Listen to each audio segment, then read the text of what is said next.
This is the meal I made for Thanksgiving. It's actually CGI, yeah, so. I love filmmaking, visual effects, and food, which is why I'm so excited to be making this fake feast for Thanksgiving, using CGI, computer-generated images. To start, we have to film our footage. Filming footage for visual effects can be tricky, so here's a few tips. Tip number 1, make sure your markers stand out. This will minimize your errors when tracking later. Sometimes it's helpful to have your tracking markers be bright colors, even neon colors. That way your computer has an easier time following them when tracking. Tip number 2, keep your footage as smooth as possible. If your footage is shaky, sometimes the motion blur will blur out the tracking markers and you won't even be able to find them. It's harder to track, but it is possible, especially if you're tracking by hand. To make tracking markers, it's actually really easy. All you have to do is grab a piece of paper and draw 9 cross shapes with dots in between. You don't need to be an expert at drawing. It's really simple and easy to do. Import your footage into whatever software you use that has a tracking system. I'm using Blender because I just like using Blender. Also, it's free, so like...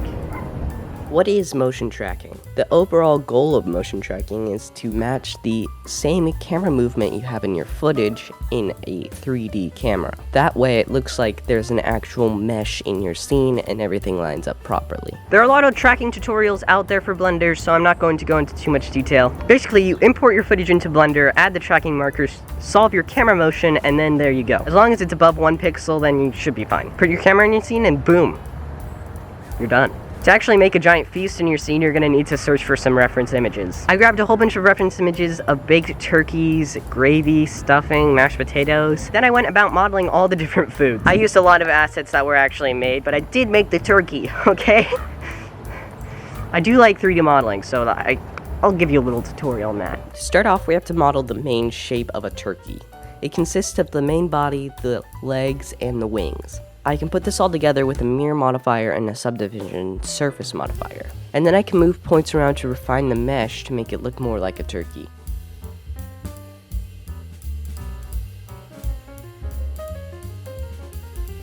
I apply all my modifiers, then add in a remesh modifier, and then go into sculpt mode and sculpt all of the details.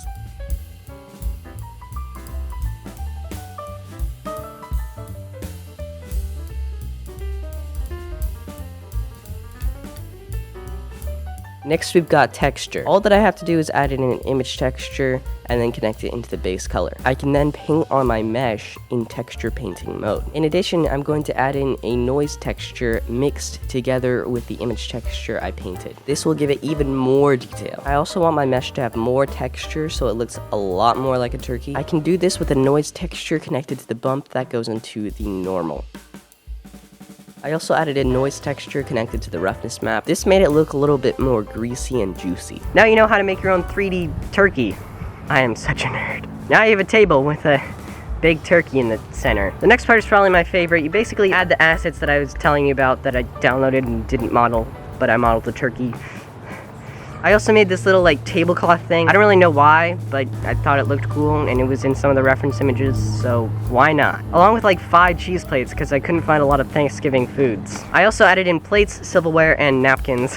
So next you need to match your lighting with the environment you shot your footage in. Study where your light comes in your room. For me, there was a light above me, one behind me kind of to my left, a light source in front of me, and then a light source to my right. It's also helpful to get a panoramic photo of your room to use as an HDRI. Color correction can also be really helpful when blending real footage with fake footage, and it just kind of makes it look better. After you're done, you should have a real looking 3D model in your scene. Visual effects can be very challenging and it takes a lot of practice. If yours wasn't the best result, then that's okay. You still made a visual effects scene either way. If you like this video, please give it a like and make sure to share it. I'd really appreciate it if you subscribe to my channel if you haven't already. If you are subscribed already, you guys are what makes this channel possible. Thank you guys so much for watching. I'll see you in the next video.